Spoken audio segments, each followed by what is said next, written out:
You have a great history. Pardon me? You have a great history to talk about. Are you going to ask me questions and I can answer them? Yeah, just start from when this all began for you in Germany.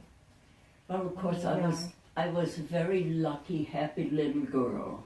I had wonderful parents, and I had no idea what was happening to Germany. I was born in 1927, and at that time, Hitler and his Nazi team were very active already, but it was never discussed in my house in front of me, because my parents would have thought I said something like, my daddy doesn't believe that, and They stuff were like afraid. this. Yeah. And unfortunately, some kids were not that careful, and some parents were not that careful, and quite a few Gentiles ended up in a concentration camp because their children denounced them. So it must have been extremely difficult for my father and mother when I was 6 years old in 1933. My school year started. Hummingbirds. Isn't it? Yeah. My school year started, and we were Nazified immediately. I don't know In school. where they got all that information already printed. It was the first year of his regime there.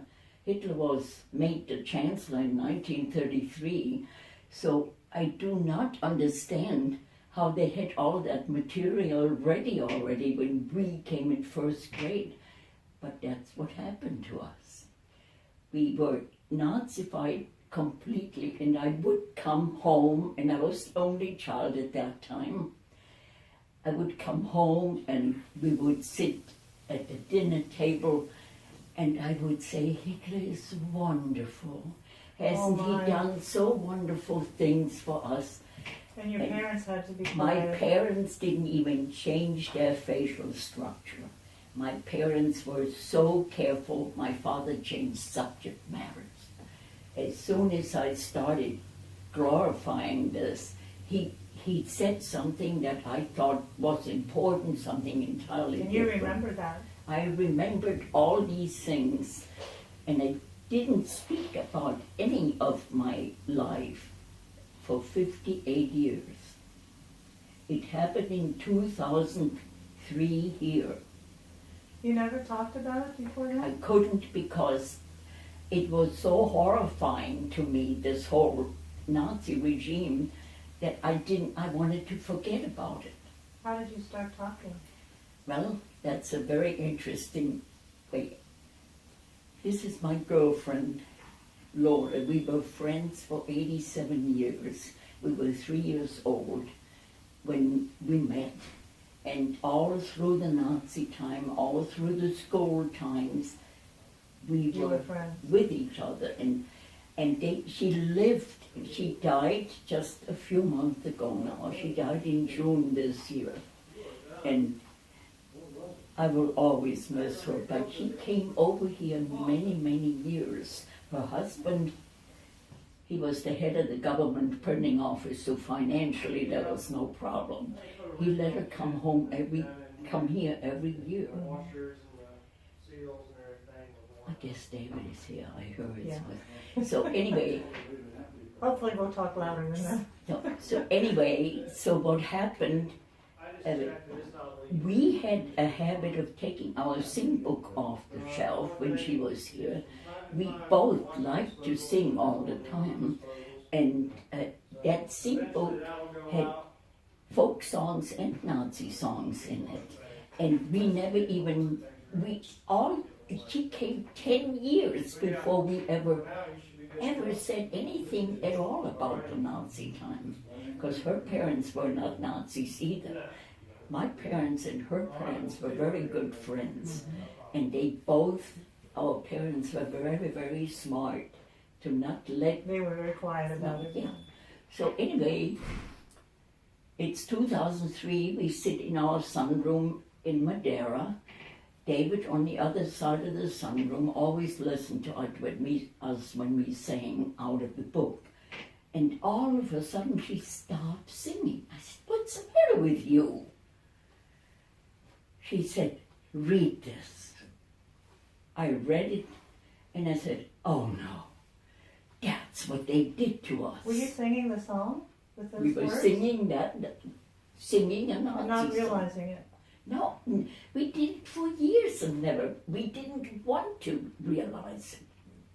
So I said, this is absolutely awful. And then for the first time, we talked about it. Was this the first that David heard any of this? Well, he didn't hear, yes, okay, just. Okay.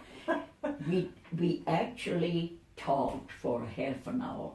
David being a very patient man, but after half an hour, he knew we were very excited. He knew that. He said, "What is going on?" And I said, "Oh my gosh, we talked in German." Oh. Didn't hear me. For that's the first time, after 34 years of marriage, he knew what happened. Really? And we spent at least an hour to just discuss some of the things with him. But the funny thing is, when I translated the song that we were singing, the Nazi song, he said, "I see nothing wrong, it's patriotic." I said, "Patriotic, that's what you did, patriotic for Hitler." And then we started talking to him, and ever since then, he knows everything about it now, and he has been at all my talks and stuff, so he knows everything about it. But he told me later that he tried to ask me about 3 or 4 times what happened during all that time, and I ignored him. Obviously, I didn't want to You just talk couldn't, about it. yeah. And he's not a pushy husband. If he had pushed me 10 years earlier, it would have been a little easier. But anyway, so that is really what started us and started me coming out with it. And then I talked to my David's relatives and to some of my neighbors where we lived in Madeira. And then I thought, how could that be so stupid? How could Germany, well educated, go with something like that? Well, I went back to the First World War, and we really, honey, I wonder whether we should give her something we have No, I'm here. okay. Would you know? You want some coffee or tea? No, I'm fine. I brought you a copy of our Twin Lakes Press. It's got her thing in there. Okay, good. It's just for September. Honey, did you think that we had coats over there? Well, I was actually on my way home when I remembered it. We had jackets, so I brought them. She knew you would take care of it. Yeah, I did. I know. I'm very blessed to have my Yes, you David. are. So, well, anyway, so then, from then on, I started really talking about it. So you went back to what happened in World War One? Yes. Well, you want me to, do I keep you too long? No. Okay. Let me try quickly, because I actually had to go back to books. I didn't learn it. My father was dead at that time. He could have told me a lot of things, but I didn't learn it. I had to find it out of the books what really happened to how did Germany, how come they were so stupid to get Hitler in power? I couldn't understand this. Well, after the First World War was over, everything was happy and relieved that finally the war was over. But in 1919, the Versailles Treaty was published, and Germany awakened and said their economy is going to be completely wiped out. What they brought, what they requested Germany to do. the payments that they requested, were impossible. So Germany really got scared. And in 1921, you had to pay 75 German marks for $1. It escalated every year. By November 1923, it was 4 billion German marks for $1. There was no economy anymore.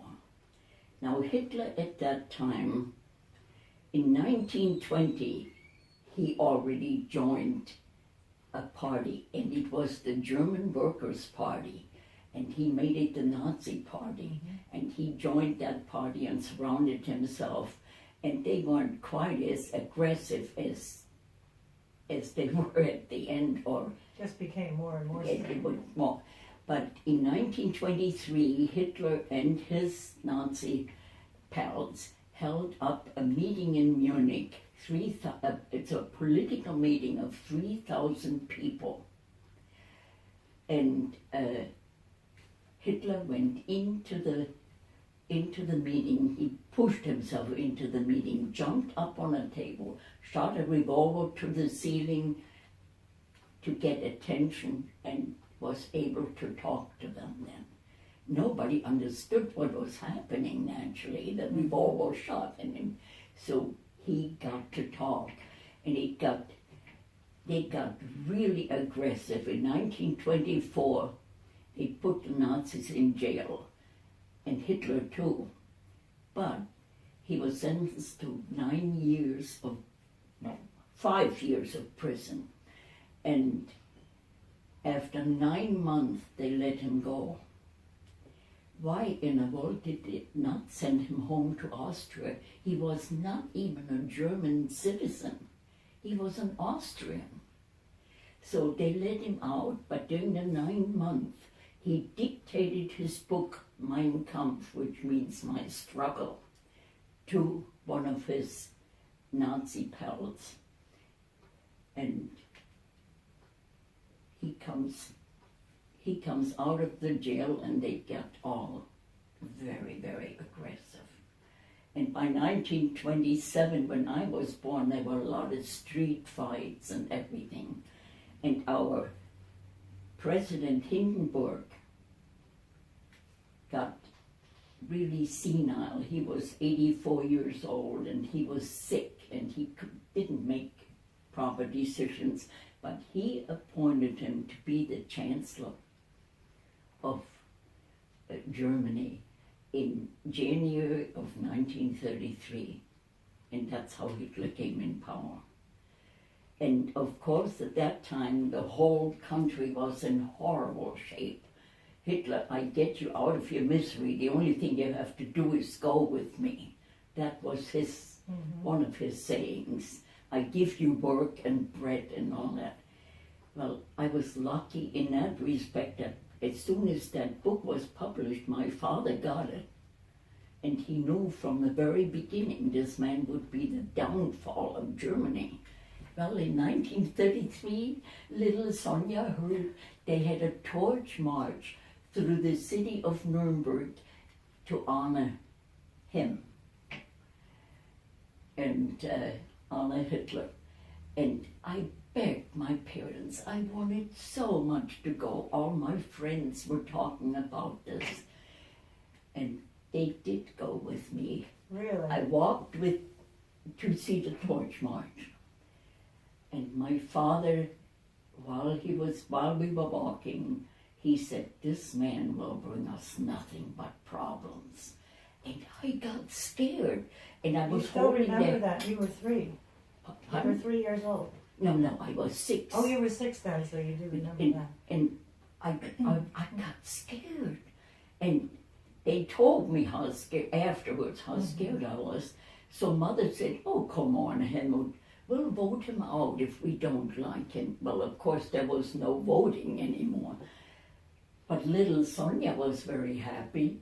Mother knows best. When she said that, I thought, You felt okay. yeah.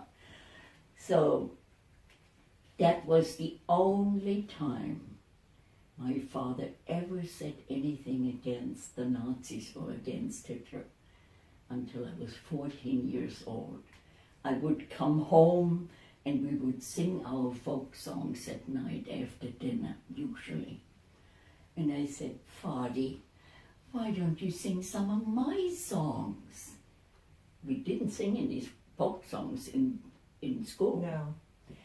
So Fadi said, Sonja, I'm much too old to learn new songs. Let's just stay with these. He would not say, I won't touch the Nazi songs or anything like that. No, just He found everything. another way. He really realized how, he probably never thought I would get that scared when he said, when we had the torch march and when he said, this man will bring us nothing but problems. But he and Mother realized that I was scared.